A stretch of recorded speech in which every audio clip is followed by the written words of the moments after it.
ಜೀವನ್ಮುಕ್ತ ಮಹಾತ್ಮರನ್ನು ವಂದಿಸುತ್ತಾ, ಸಹೋದರ ಸಹೋದರಿಯರೇ, ಈ ದಿನದ ವಿಚಾರ ಅಡಿಯಾರ್ ಡೇ ಅಂತ. ಈಗಾಗಲೇ ನಾವು 3 ಜನ ಮಹನೀಯರ ಬಗ್ಗೆ ತಿಳ್ಕೊಂಡಿದ್ದೀವಿ. ಈಗ ಕೊನೆಯದಾಗಿ ಜೆ ಕೃಷ್ಣಮೂರ್ತಿ ಅಂದರೆ ಜಿಡ್ಡು ಕೃಷ್ಣಮೂರ್ತಿ ಅವರ ಬಗ್ಗೆ ತಿಳ್ಕೊಳ್ಳೋಣ. ಸಮಯಾವಕಾಶ ಕಡಿಮೆ ಇರೋದರಿಂದ ಸ್ವಲ್ಪ ಯಾವುದು ಮುಖ್ಯವಾಗಿರುತ್ತೋ ಅಂಥ ವಿಚಾರಗಳನ್ನು ಮಾತ್ರ ನಾವು ಇಲ್ಲಿ ಪ್ರಸ್ತಾಪ ಮಾಡೋದಕ್ಕೆ ಅವಕಾಶ ಇದೆ. ಪೂರ್ತಿ ಅವರ ಜೀವನ ಚರಿತ್ರೆ ಪೂರ್ತಿ ಹೇಳ್ತಾ ಹೋದರೆ 1.5 ಗಂಟೆ ಬೇಕಾಗುತ್ತೆ. ಪರಿಚಯ ಟಾಪಿಕ್ ಕೂಡ ಏನು ನನಗೆ ಕೊಟ್ಟಿರೋ ಟಾಪಿಕ್ ಏನಂದರೆ ಜೆ ಕೆ ಅವರ ವಿಚಾರಧಾರೆ ಅಂತ ಕೊಟ್ಟಿದ್ದಾರೆ. ಅಂದರೆ ಅವರು ಏನು ವಿಚಾರಗಳು ಹೇಳ್ತಾ ಇದ್ದಾರೆ ಅದರ ಪರಿಚಯ ಅಷ್ಟೇ. ಎಷ್ಟೊತ್ತು ಮೇಡಮ್? ಅರ್ಧ ಗಂಟೆ.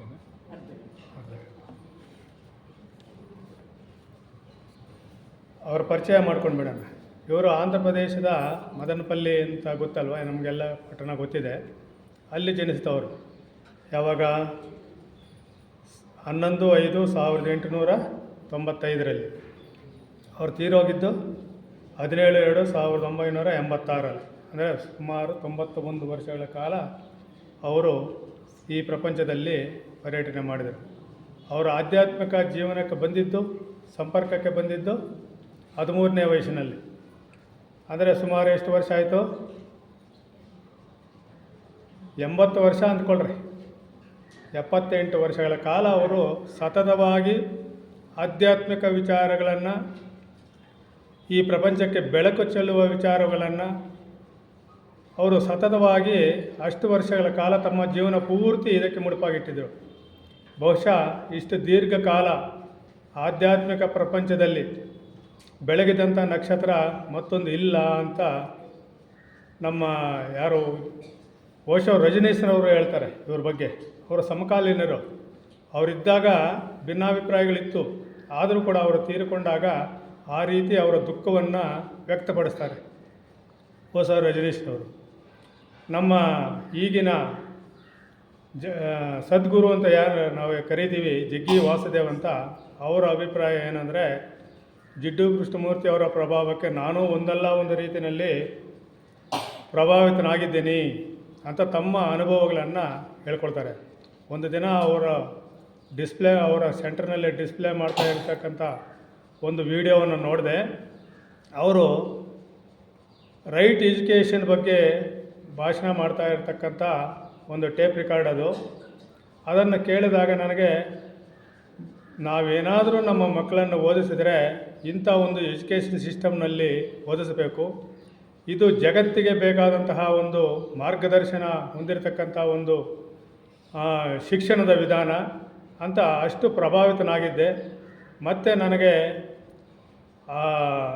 ವಿವಾಹವಾಗಿ ಸಂತಾನ ಆದಮೇಲೆ ಒಂದಲ್ಲ ಒಂದು ರೀತಿಯಲ್ಲಿ ನಾನು ಅವರ ಪ್ರಭಾವಕ್ಕೆ ಒಳಗಾಗಿ ನನ್ನ ಮಗಳನ್ನು ಕೂಡ ಅವರ ಸ್ಕೂಲಿನಲ್ಲಿ ಓದಿಸುವಂಥ ನಿರ್ಧಾರವನ್ನು ಮಾಡಿದೆ ಅಂತ ಹೇಳ್ತಾರೆ.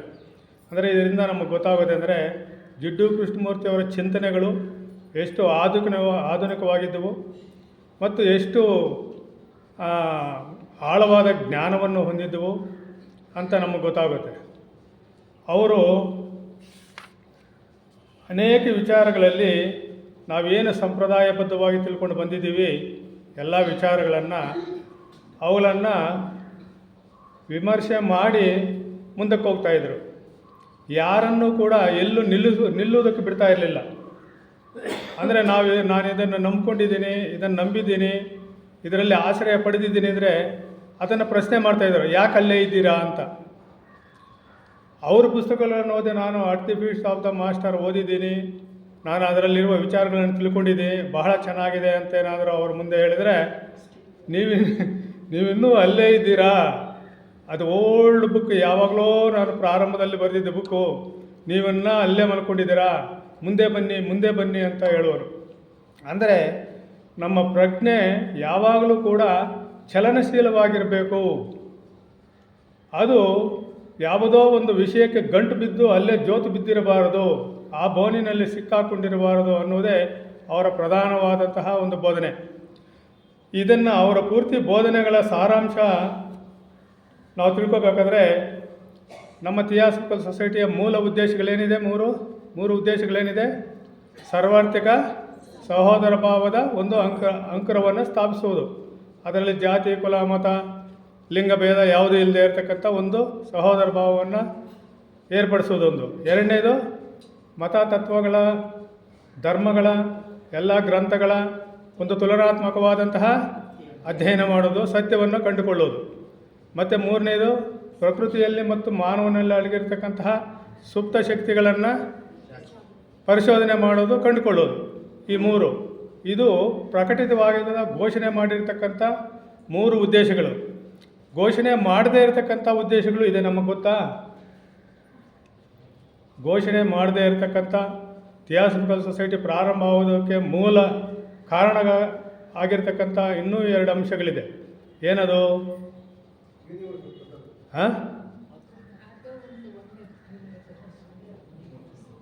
ಅದೇನೆಂದರೆ, ಮುಂದೆ ನಾವೆಲ್ಲ 5ನೇ ಮಹಾವಂಶದಲ್ಲಿದ್ದೀವಿ. 5ನೇ ಮಹಾವಂಶದ 5ನೇ ಉಪಜನಾಂಗದಲ್ಲಿದ್ದೀವಿ. 5ನೇ ಮಹಾವಂಶದ ಉದ್ದೇಶ ಏನು ಅಂದರೆ ಎವಲ್ಯೂಷನ್ನಲ್ಲಿ, ಅಂದರೆ ಸಂಸರಣ ಯೋಜನೆಯಲ್ಲಿ ಪ್ರತಿಯೊಂದು ಯೋಜನೆಗೂ ಕೂಡ ಒಂದು ಟಾರ್ಗೆಟ್ ಇರುತ್ತೆ, ಮಿನಿಮಮ್ ಟಾರ್ಗೆಟ್ ಅಂತ. ಅದರ ಉದ್ದೇಶ ಏನಂದರೆ ನಮ್ಮ ಪ್ರಜ್ಞೆ ಮನಸ್ಸಿನ ಮಟ್ಟದ ಪೂರ್ತಿ ಪ್ರಜ್ಞೆ ಮನಸ್ಸಿನ ಮಟ್ಟವನ್ನು ಮೀರಿರಬೇಕು ಅಂತ. ಅಂತೆ ಮನಸ್ಸಿನ ಮಟ್ಟದ ಪ್ರಜ್ಞೆ ಬೆಳೆದಿರಬೇಕು 5ನೇ ಮಹಾವಂಶದಲ್ಲಿ. ನಮಗೆಲ್ಲ ಮನಸ್ಸಿನ ಮಟ್ಟದ ಪ್ರಜ್ಞೆ ಬೆಳೆದಿದೆಯಾ? ಮನಸ್ಸಿನ ಮಟ್ಟದಲ್ಲೇ ಪ್ರಜ್ಞೆ ನಮ್ಮದು ಇವಾಗ ಕೆಲಸ ಮಾಡ್ತಾ ಇರೋದು. ಅಂದರೆ ಅದರ ಟಾರ್ಗೆಟನ್ನು ಅದು ಪೂರ್ತಿ ಯಶಸ್ವಿಯಾಗಿ ಜಾರಿಗೊಳಿಸಿದೆ. ಹಿಂಗೆ 6ನೇ ಮಹಾವಂಶದ ಟಾರ್ಗೆಟ್ ಏನು? ಬುದ್ಧಿಮಟ್ಟದ ಪ್ರಜ್ಞೆಯನ್ನು ಬೆಳೆಸ್ತಕ್ಕಂಥದ್ದು ಅದರ ಟಾರ್ಗೆಟು. 6ನೇ ಮಹಾವಂಶ ಬರಬೇಕಾದ್ರೆ 6ನೇ ಉಪವಂಶದಿಂದಲೇ ಬರಬೇಕು. ಅಂದರೆ 5ನೇ ಮಹಾವಂಶದ 6ನೇ ಉಪವಂಶ ಬೆಳವಣಿಗೆ ಆಗಬೇಕು. ಆ 6ನೇ ಮಹಾವಂಶದ ವಂಶಕ್ಕೆ ಬೇಕಾದಂತಹ ಜೀವರುಗಳ ಒಂದು ಸೀಡ್ಸ್ ಅಂತ ನಾವೇನು ಹೇಳ್ತೀವಿ, ಅದು ಬೇಕಾಗಿದೆ. ಅಂದರೆ ಅಂಥ ಒಂದು ಜನಾಂಗವನ್ನು ಸೃಷ್ಟಿ ಮಾಡಬೇಕಾದ್ರೆ ಅದಕ್ಕೆ ಬೇಕಾದಂತಹ ಬೀಜಾಣುಗಳನ್ನು ನಾವು ತಯಾರು ಮಾಡಬೇಕಾಗಿದೆ.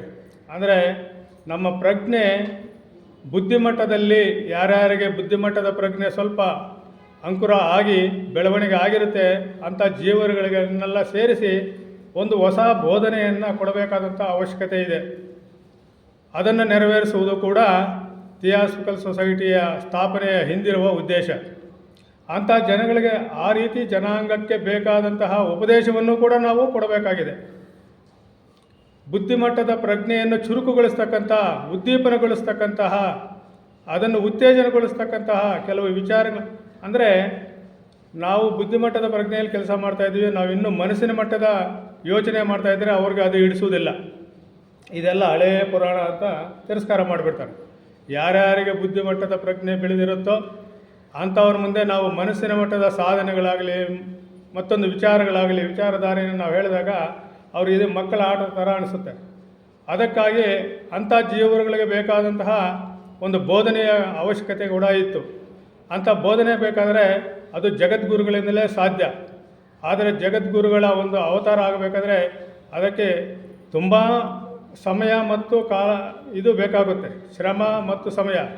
ಅವೆರಡನ್ನೂ ಕೂಡ ಕಡಿಮೆ ಮಾಡಿಕೊಂಡು ಅಂತಹ ಬೋಧನೆಯನ್ನು ಪ್ರಪಂಚಕ್ಕೆ ಕೊಡಬೇಕಾದರೆ ಅಂತಹ ಒಂದು ಜಗದ್ಗುರುಗಳ ಒಂದು ಬೋಧನೆಗೆ ತಮ್ಮ ಶರೀರವನ್ನು ಸಿದ್ಧಪಡಿಸಿಕೊಂಡು ಅಷ್ಟು ಪವಿತ್ರವಾಗಿ ತಮ್ಮ ಶರೀರವನ್ನು ಕಾಪಾಡಿಕೊಂಡು ಅಂತಹ ಅವರಿಗೆ ವಾಹಕನಾಗಿ ಕೆಲಸ ಮಾಡತಕ್ಕಂತಹ ಒಬ್ಬ ದೇಹ ಅಥವಾ ಒಂದು ಜೀವಿಯನ್ನು ತಯಾರು ಮಾಡಬೇಕಾಗಿತ್ತು.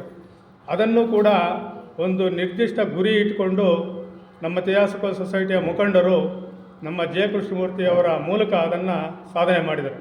ಇವೆರಡೂ ಕೂಡ ಎರಡು ಘೋಷಿತ ಅಲ್ಲದೇ ಇರತಕ್ಕಂತಹ ಹಿಡನ್ ಅಜೆಂಡಾ ಅಂತ ನಾವೇನು ಹೇಳ್ತೀವಿ, ಅವರ ಯೋಜನೆಯಲ್ಲಿ ಇದು ಕೂಡ ಸೇರಿತ್ತು. ಅಂಥ ಒಂದು ಪರಿಣಾಮದಿಂದ ಜಿಡ್ಡು ಕೃಷ್ಣಮೂರ್ತಿಯವರನ್ನು ಥಿಯಾಸಫಿಕಲ್ ಸೊಸೈಟಿಯ ಸಂಪರ್ಕಕ್ಕೆ ಬಂದ ನಂತರ ಅವ್ರಿಗೆ ಬೇಕಾದಂಥ ಶಿಕ್ಷಣದ ವ್ಯವಸ್ಥೆ, ಅವ್ರಿಗೆ ಬೇಕಾದಂತಹ ಉಪದೇಶದ ವ್ಯವಸ್ಥೆ ಮತ್ತು 13ನೇ ವಯಸ್ಸಿನಲ್ಲಿ ಅವ್ರನ್ನ ಹಿಮಾಲಯ ಪರ್ವತದಲ್ಲಿರ್ತಕ್ಕಂಥ ಕುತುಬಿ ಮಹರ್ಷಿಗಳ ಆಶ್ರಮಕ್ಕೆ ತಮ್ಮ ಸೂಕ್ಷ್ಮ ದೇಹದ ಮುಖಾಂತರ ಅಲ್ಲಿ ಭೇಟಿ ಮಾಡಿಸಿ ಅಲ್ಲಿ ಬೋಧನೆಯನ್ನು ತಗೊಂಡು ಅಲ್ಲಿಂದಲೂ ಅದನ್ನು ಪ್ರಾರಂಭ ಮಾಡಿರ್ತಕ್ಕಂಥ ಒಂದು ಇತಿಹಾಸ ನಮ್ಮದು. ಆ ರೀತಿ ಬೋಧನೆ ಪಡ್ತಕ್ಕಂಥ ವಿಷಯಗಳನ್ನೇ ಅವರು ಆ ಕಾಲದಲ್ಲಿ ತಮಗೆ ಎಷ್ಟು ಜ್ಞಾಪಕ ಇರುತ್ತೋ ಆ ಮಾರನೇ ದಿನ ಬೆಳಗ್ಗೆ ಅಷ್ಟನ್ನು ಕೂಡ ಸಂಗ್ರಹಣೆ ಮಾಡಿ ಮುಂದಿನ ಜನಾಂಗಕ್ಕೆ ಇದು ಉಪಯೋಗ ಆಗುತ್ತೆ ಅನ್ನತಕ್ಕಂಥ ಭರವಸೆ ಮೂಡಿದಾಗ ಗುರುಗಳ ಅನುಮತಿಯ ಮೇರೆಗೆ at the feet of the master ಅನ್ನುವ ಪುಸ್ತಕವನ್ನು ಹೊರತರಲಾಯಿತು. ಅವರ 13ನೇ ವರ್ಷದ ವಯಸ್ಸಿನಲ್ಲೇ ಅಲ್ಲಿಂದ ಪ್ರಾರಂಭವಾಗಿರ್ತಕ್ಕಂಥ ಅವರ ಉಪದೇಶಗಳು ಅದು ಪ್ರಪಂಚದಾದ್ಯಂತ ಈ ದಿನ ಯಾವುದು ಉತ್ಕೃಷ್ಟವಾದ ಗ್ರಂಥಗಳನ್ನು ನಾವು ಏನು ಹೇಳ್ತೀವಿ, ಅತ್ಯಂತ ಡಿಮ್ಯಾಂಡ್ ಅಂತ ಇರತಕ್ಕಂಥ ಗ್ರಂಥಗಳನ್ನು ಹೇಳ್ತೀವಿ, ಅದರಲ್ಲಿ ಜೆ ಕೃಷ್ಣಮೂರ್ತಿಯವರ ಗ್ರಂಥಗಳು ಕೂಡ ಸೇರಿವೆ. ಅವರ ಉಪದೇಶ ಸಾರವನ್ನು ನಾವು ಗಮನಿಸಬೇಕಾದರೆ ಅವ್ರಿಗೋಸ್ಕರ ಒಂದು ಸಂಸ್ಥೆಯನ್ನು ಕಟ್ಟಿದರು ನಮ್ಮ ಥಿಯಾಸಫಿಯ ಮುಖಂಡರು. ಯಾವುದು? Order of the star of the East ಅಂತ, ಅಂದರೆ ಪೂರ್ವ ದಿಗಂತದ ನಕ್ಷತ್ರ ಅಂತ. ಆ ಸಂಸ್ಥೆಗೆ ಅವರನ್ನು ಅಧ್ಯಕ್ಷರನ್ನಾಗಿ ಮಾಡಿದರು. ಎಲ್ಲ ದೇಶಗಳಲ್ಲೂ ಕೂಡ ಅದರ ಆ ಸಂಘದ ಒಂದು ಬ್ರ್ಯಾಂಚಸ್ ಎಲ್ಲ ಓಪನ್ ಆಯಿತು, ಸದಸ್ಯರು ಸೇರಿಕೊಂಡ್ರು. ಸುಮಾರು ಅನೇಕ ಜನ ಅದಕ್ಕೋಸ್ಕರವಾಗಿ ತಮ್ಮ ಆಸ್ತಿ ಪಾಸ್ತಿಗಳನ್ನು ಕೂಡ ಕಾಣಿಕೆಯಾಗಿ ಕೊಟ್ಟರು. ಆ ರೀತಿ ಆ ಸಂಸ್ಥೆ ಸುಮಾರು 18 ವರ್ಷಗಳ ಕಾಲ ನಡೆಯಿತು. ಆದರೆ ಅಷ್ಟೂ ಜನ ಸದಸ್ಯರಲ್ಲಿ ಅನೇಕ ಜನ, ಸರಿಸುಮಾರು ಅನೇಕ ಜನ, ಕೆಲವರನ್ನು ಬಿಟ್ಟರೆ ಅದನ್ನು ಸೀರಿಯಸ್ ಆಗಿ ತಗೊಂಡು ಅದನ್ನು ತಮ್ಮಲ್ಲಿ ಅಳವಡಿಸಿಕೊಂಡು ಮುಂದುವರೆದಂತಹ ಕೆಲವು ಜೀವರುಗಳು ಬಿಟ್ಟರೆ ಅದು ಜೆ ಕೃಷ್ಣಮೂರ್ತಿಯವರ ದಿವ್ಯದೃಷ್ಟಿಗೆ ಗೋಚರವಾಗಿದ್ದೇನೆಂದರೆ ಅವರೆಲ್ಲರೂ ಕೂಡ ಈ ಸಂಸ್ಥೆಗೆ, ಅಂದರೆ ಜಗದ್ಗುರುಗಳ ಒಂದು ಆಗುತ್ತೆ, ಜಗದ್ಗುರುಗಳಿಂದ ಈ ಪ್ರಪಂಚ ಉದ್ಧಾರ ಆಗುತ್ತೆ, ಅವರು ನಮ್ಮನ್ನು ಕೈ ಹಿಡಿದು ನಡೆಸ್ಕೊಂಡು ಹೋಗ್ತಾರೆ, ನಮ್ಮನ್ನೆಲ್ಲ ಜೀವನ್ಮುಕ್ತರನ್ನಾಗಿ ಮಾಡ್ತಾರೆ, ನಮ್ಮ ಪ್ರಜ್ಞೆಯನ್ನು ವಿಕಾಸಗೊಳಿಸ್ತಾರೆ, ಅವರೇ ನಮ್ಮನ್ನು ಎತ್ಕೊಂಡು ಹೋಗ್ತಾರೆ, ಅವರೇ ನಮ್ಮನ್ನು ಉದ್ಧಾರ ಮಾಡ್ತಾರೆ ಅನ್ನತಕ್ಕಂಥ ಒಂದು ಭರವಸೆ ಇಟ್ಕೊಂಡು ಎಲ್ಲರೂ ನಿದ್ದೆ ಮಾಡ್ತಾಯಿದ್ರು. ಅಂದರೆ ಇದರ ಜವಾಬ್ದಾರಿ ನಮ್ಮದೇನೂ ಇಲ್ಲ ಅಂತ, ಜಗದ್ಗುರು ಬರ್ತಾರಲ್ಲ ಅವರೇ ಮಾಡ್ಕೊಳ್ತಾರೆ ಅನ್ನುವ ರೀತಿಯಲ್ಲಿ ಇದನ್ನು ಕಂಡುಕೊಂಡಂತಹ ಜಿಡ್ಡು ಕೃಷ್ಣಮೂರ್ತಿಯವರು ಆ ಸಂಘವನ್ನು ವಿಸರ್ಜನೆ ಮಾಡುವ ಒಂದು ಸಂದರ್ಭದಲ್ಲಿ ಅವರ ವೇದನೆಯನ್ನು ವ್ಯಕ್ತಪಡಿಸ್ಕೊಳ್ತಾರೆ. ಅದನ್ನು ಅವರ ಮಾತುಗಳಲ್ಲೇ ನಾವು ತಿಳ್ಕೊಳ್ಳೋಣ. ಹೀಗೆ ಸುಮಾರು 18 ವರ್ಷಗಳಿಂದ ಜಗದ್ಗುರುಗಳಿಗಾಗಿ ಕಾದಿದ್ದು ಸಕಲ ಸಿದ್ಧತೆಗಳನ್ನೆಲ್ಲ ಮಾಡಿಕೊಂಡಿರುವಿರಿ. ಅದಕ್ಕಾಗಿ ಈ ಸಂಘವನ್ನು ಕಟ್ಟಿಕೊಂಡು ನಿಮ್ಮ ಮನಸ್ಸಿಗೂ ಹೃದಯಕ್ಕೂ ಆನಂದ ತರುವರೆಂದು, ನಿಮ್ಮ ಇಡೀ ಜೀವನವನ್ನೇ ಮಾರ್ಪಾಡು ಮಾಡುವರೆಂದು, ನಿಮ್ಮನ್ನು ಬಂಧಮುಕ್ತರನ್ನಾಗಿ ಮಾಡಿ ಮೇಲಿನ ಲೋಕಗಳಿಗೆ ಕರೆದೊಯ್ಯುವರೆಂದು ಕಾದುಕೊಂಡಿರುವಿರಿ. ಇದು ಆ ಒಂದು ಸಮಾವೇಶದಲ್ಲಿ ಇದನ್ನು ಈ ರೀತಿ ತಮ್ಮ ಅಭಿಪ್ರಾಯವನ್ನು ವ್ಯಕ್ತಪಡಿಸ್ತಾರೆ. ಈಗ ಏನಾಗಿದೆ ಯೋಚಿಸಿ ನೋಡಿ. ಆ ನಂಬಿಕೆ ಆಸೆಗಳೇನಾಗಿ ಈ ಥರ ನಂಬ್ಕೊಂಡಿದ್ದೀರಲ್ವ, ಜಗದ್ಗುರುಗಳು ಬರ್ತಾರೆ ನಮ್ಮನ್ನೆಲ್ಲ ಉದ್ಧಾರ ಮಾಡ್ತಾರೆ ಅಂತ ನಂಬ್ಕೊಂಡಿದ್ದೀರಲ್ವ, ಅವ್ರ ಮೇಲೆ ಭಾರ ಹಾಕ್ಬಿಟ್ಟು ಈಗ ಪರಿಸ್ಥಿತಿ ಏನಾಗಿದೆ ಸ್ವಲ್ಪ ಯೋಚನೆ ಮಾಡಿ. ಈಗ ಏನಾಗಿದೆ ಯೋಚಿಸಿ ನೋಡಿ. ಆ ನಂಬಿಕೆ ಆಸೆಗಳೇನಾಗಿವೆ, ನಿಮ್ಮನ್ನು ಎಲ್ಲಿಗೆ ತಂದು ನಿಲ್ಲಿಸಿವೆ ವಿಚಾರ ಮಾಡಿರಿ. ನಿಮ್ಮಲ್ಲಿ ಏನಾದರೂ ಬದಲಾವಣೆ ಆಗಿದೆಯೇ? ಆ ಥರ ನಂಬ್ಕೊಂಡಿರೋದ್ರಿಂದ ನಿಮ್ಮಲ್ಲಿ ಏನಾದರೂ ಬದಲಾವಣೆ ಆಗಿದೆಯೇ? ಒಂದು ಬ್ಯಾಡ್ಜ್, ಆವಾಗ ಸ್ಟಾರ್ ಬ್ಯಾಡ್ಜ್ ಕೊಡ್ತಾಯಿದ್ರು ಆ ಸದಸ್ಯರಿಗೆ. ಒಂದು ಬ್ಯಾಡ್ಜ್, ಒಂದು ಗುರುತು ನಿಮ್ಮ ಉಡುಪಿನ ಮೇಲೆ ಹಾಕಿಕೊಂಡರೆ ನೀವು ಇತರರಿಗಿಂತ ಯಾವ ರೀತಿಯಲ್ಲಿ ಭಿನ್ನವಾಗಿದ್ದೀರಿ? ಅನಾವಶ್ಯಕವಾದದ್ದು ಎಂದು ತಿಳಿದ ಯಾವುದನ್ನಾದರೂ ಬಿಟ್ಟಿದ್ದೀರಾ? ಇದು ಅನಾವಶ್ಯಕ ಅಂತಕ್ಕಂಥ ಯಾವುದಾದ್ರೂ ವಿಷಯವನ್ನು ನಿಮ್ಮ ಜೀವನದಲ್ಲಿ ಬಿಟ್ಟಿದ್ದೀರಾ? ಯಾವ ವಿಧದಲ್ಲಿ ನೀವು ಸ್ವತಂತ್ರರಾಗಿದ್ದೀರಿ ಅಥವಾ ಇತರರಿಗಿಂತ ಉತ್ತಮರಾಗಿದ್ದೀರಿ? ಈ ಸಂಘಕ್ಕೆ ಸದಸ್ಯರಾದ ಮಾತ್ರಕ್ಕೆ ಇತರರಿಗೂ ನಿಮಗೂ ಏನಾದರೂ ವ್ಯತ್ಯಾಸವಿದೆಯೇ? ಸತ್ಯವನ್ನು ಹೊಂದಲು ಯಾವ ಮಾರ್ಗವೂ ಇಲ್ಲ. ಮತವಾಗಲಿ ಪಂಥವಾಗಲಿ ಯಾವುದು ಮಾನವರನ್ನು ಸತ್ಯದ ಕಡೆಗೆ ಒಯ್ಯುವುದಿಲ್ಲ. ಇದು ನನ್ನ ಖಂಡಿತವಾದ ಸ್ಪಷ್ಟವಾದ ಅಭಿಪ್ರಾಯ. ಸತ್ಯ ಮಿತಿ ಇಲ್ಲದ್ದು, ಚಲನಶೀಲವಾದದ್ದು. ಯಾಕಂದರೆ ಯಾವುದು ಅಂದರೆ ಯಾವುದಾದ್ರೂ ಒಂದು ಬೆಟ್ಟ, ಈಗ ನಂದಿ ಬೆಟ್ಟ ಇದೆ, ಅದು ಸ್ಥಿರವಾಗಿದೆ, ಅಲ್ಲಿ ಅದಕ್ಕೊಂದು ದಾರಿ ಇದೆ. ಆದರೆ ಸತ್ಯ ಅಂಥದ್ದ, ಸತ್ಯ ಕ್ಷಣ ಕ್ಷಣಕ್ಕೂ ಕಂಡುಕೊಳ್ತಕ್ಕಂಥದ್ದು. ಅದಕ್ಕೆ ಯಾವಾಗಲೂ ಚಲನಶೀಲವಾದದ್ದು. ಅದಕ್ಕೋಸ್ಕರ ಅದಕ್ಕೆ ಯಾವುದೇ ಪರ್ಮನೆಂಟ್ ಆಗಿರ್ತಕ್ಕಂಥ ಒಂದು ದಾರಿ ಇರುವುದಿಲ್ಲ. ಆವಾಗಲೇ ಟ್ರೂತ್ ಈಸ್ ಪಾತ್ಲೆಸ್ ಲ್ಯಾಂಡ್ ಅಂತ ಅವರು ಅದನ್ನು ಖಂಡಿತವಾಗಿ ನಂಬಿದ್ದರು. ಸ್ಥಿರವಾಗಿರುವುದಕ್ಕೆ ಒಂದು ಮಾರ್ಗವಿರುತ್ತದೆ. ಸದಾ ಚಲನಶೀಲವಾಗಿರುವುದಕ್ಕೆ ಒಂದು ನಿರ್ದಿಷ್ಟ ಮಾರ್ಗ ಇರೋದಿಲ್ಲ. ಸತ್ಯವನ್ನು ಕ್ಷಣ ಕ್ಷಣವೂ ದರ್ಶಿಸಬೇಕು. ಯಾವ ಸಂಘ ಕಟ್ಟಿದರೂ ಅದು ಒಂದು ಊರುಗೋಲು. ಅಂದರೆ ನಾವು ನಮ್ಮ ಶಕ್ತಿಗಳು ಇಲ್ಲದೇ ಇದ್ದಾಗ ಊರುಗೋಲು ಉಪಯೋಗಿಸ್ತೀವಿ. ವಯಸ್ಸು ಆದಮೇಲೆ, ವಯಸ್ಸಿದ್ದಾಗಲೂ ನಮ್ಮ ಪ್ರಯತ್ನನೇ ಪಡೆದ ಊರುಗೋಲು ಉಪಯೋಗಿಸಿದರೆ ನಮ್ಮಲ್ಲಿರ್ತಕ್ಕಂಥ ಶಕ್ತಿ ಎಕ್ಸ್ಪೋಸ್ ಆಗೋದು ಯಾವಾಗ, ಅದನ್ನು ಬಯಲಿಗೆ ಎಳೆಯೋದು ಯಾವಾಗ ಅನ್ನುವುದು ಅವರ ಅಭಿಪ್ರಾಯ. ಒಂದು ಬಂಧನ, ಅದರ ಮೇಲೆ ಅವಲಂಬನೆ ಹೆಚ್ಚಾಗಿ ಅದೇ ಒಂದು ಲೋಪವಾಗಿ ವ್ಯಕ್ತಿಯನ್ನು ನಿಶ್ಶಕ್ತನನ್ನಾಗಿ ಮಾಡುತ್ತದೆ. ಈಗ ಸ್ಟಾರ್ ಮೆಂಬರ್ ಸೇರಿದವರೆಲ್ಲ ಅದೇ ಗತಿ ಆಗಿರೋದು. ಅಂದರೆ ಅವರೆಲ್ಲ ನಿಶ್ಶಕ್ತರಾಗಿಬಿಟ್ಟಿದ್ದಾರೆ. ಯಾರೋ ಒಬ್ಬರು ಬಂದು ಉದ್ಧಾರ ಮಾಡ್ತಾರೆ ಅನ್ನೋ ಲೆಕ್ಕದಲ್ಲಿ ಅವ್ರ ಮೇಲೆ ಭಾರ ಹಾಕಿ ಕೂತ್ಕೊಂಡಿದ್ದಾರೆ. ನನಗೆ ಯಾವ ಅನುಯಾಯಿಗಳು ಬೇಡ.